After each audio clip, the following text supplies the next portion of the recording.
To learn about the off-grid lifestyle and to be inspired to live your dreams, click subscribe so you don't miss anything.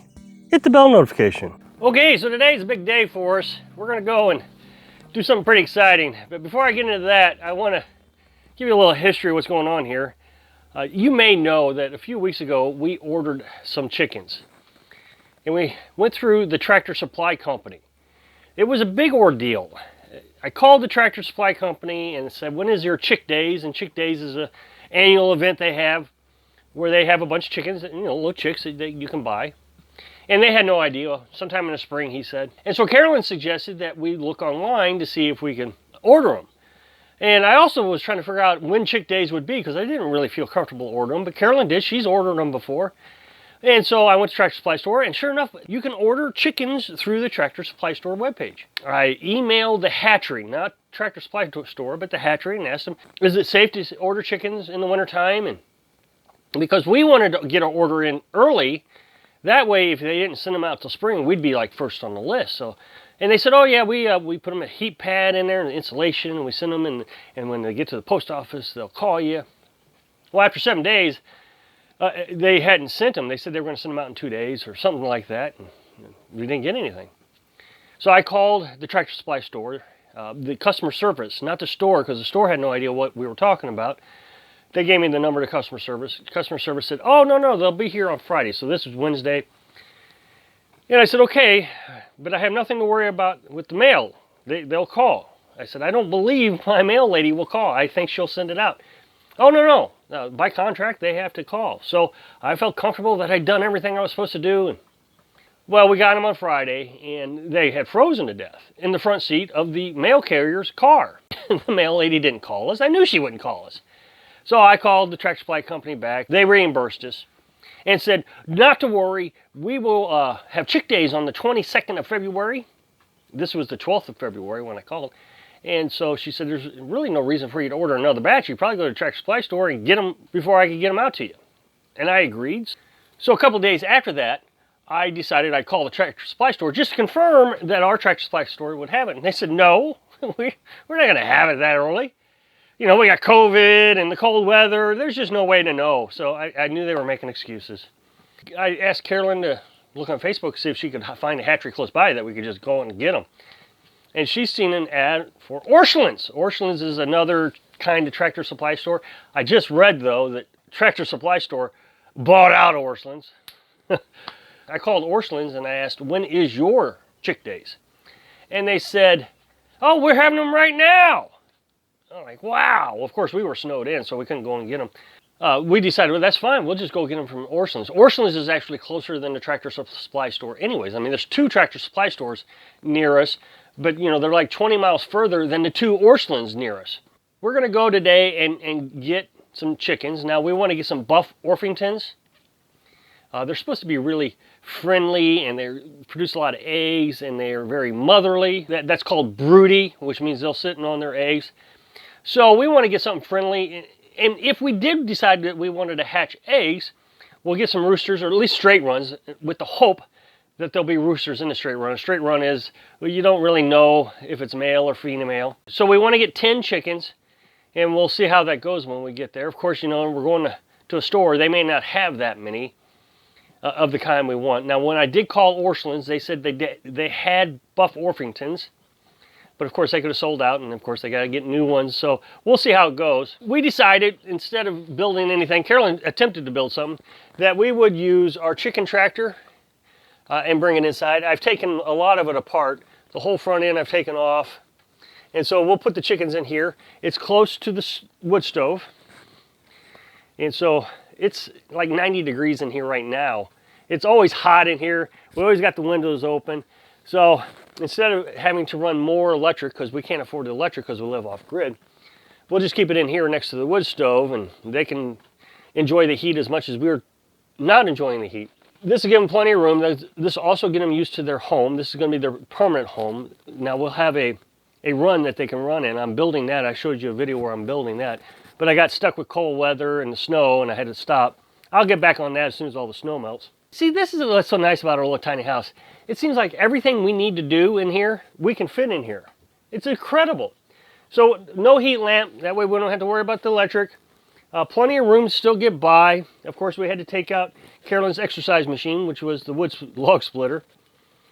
We put that out on the porch, but it's warm enough now she can go out on the porch and split the wood, which she just did a while ago. And today it's supposed to get up to 60 degrees, so I'm not going to fill the wood stove. This will be the first time the wood stove has stopped burning wood since we started living in here.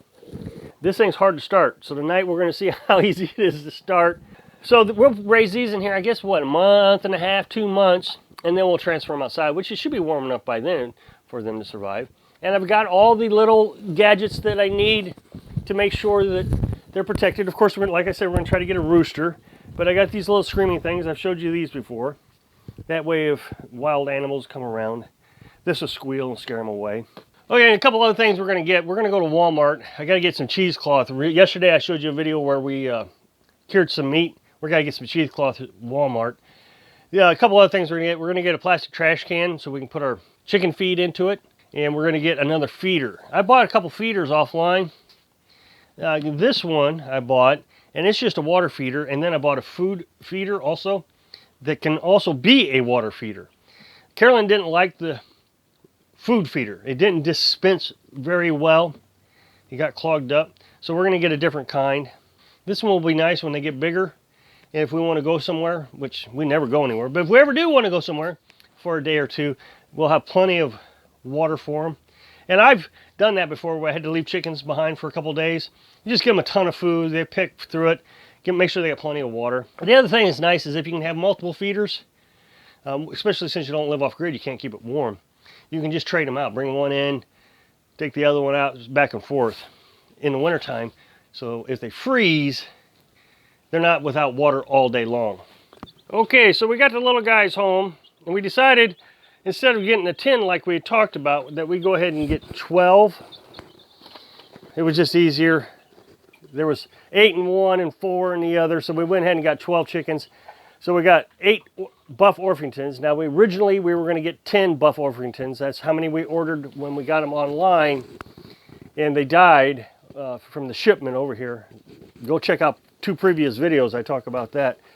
So this time we got 8 Buff Orpingtons, and then we got 4 straight runs, and we don't know what breed they are, what sex they are. So we're hoping we got a couple roosters out of that, hopefully. That way we can have some protection, and then we can also have some meat chickens. So as soon as Carolyn gets done putting the water in there and close the door, I'll release these guys so you can see them. Yeah, these are the Buff Orpingtons. So I'll open them up. And it's pretty warm in the house. We got it probably about 80 something degrees.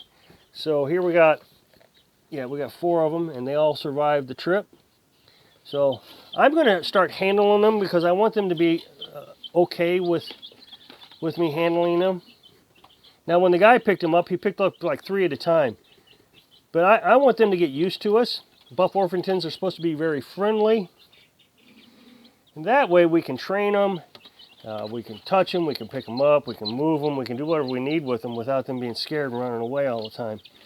The last set I had, they would let you get pretty close, but they wouldn't let you touch them. These are the straight runs, and we don't know what kind they are, so we'll just put them in. Now these may not be as friendly as the Buff Orpingtons, but I'm still going to try to handle them. I think that is a buff. Maybe that one too, but these other 2 are certainly not. Look at that, all kinds of color. And then we have a very dark colored one here.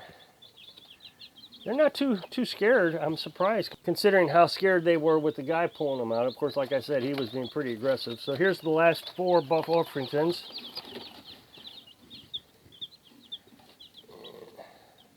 Yeah, they're very, very timid. Very nice. Now we didn't put a heat lamp in here because we're right next to the wood stove. Like I said, it's 80 degrees. This one got me. Yuck. This one, they had a lot of bathroom breaks in this one. Okay, so there we go. They're all trying to figure out what's going on here. How well can you see them? Yeah, you can see them. And so we got our feeder. We got several different feeders. The one I bought online, Carolyn didn't like because it didn't fall down. This is the feeder that I bought. But it's also a waterer. So we went ahead and got several different other feeders. That way we got plenty of options later. And so they'll just sit in here, and we'll wear earplugs if they get too noisy at night, but they should be all right. And so we'll keep these in here, what, I guess a couple months, a month and a half. That'll give me time. I'm going to get another one of these chicken tractors. That way we can have two that we can move around. Two of them that they can, you know, have place to sleep. All right, so we've been letting them sit in here for a while. I want to open it up. Yeah, they're all resting and sleeping. I don't know if you can see that. Yeah, you can see it, I think. And they're all just looking at me. Look at that. Isn't that cute? I think you can see back there at the water, they are drinking. I hope I can inspire you to find the little joys in your dream. Thanks for watching.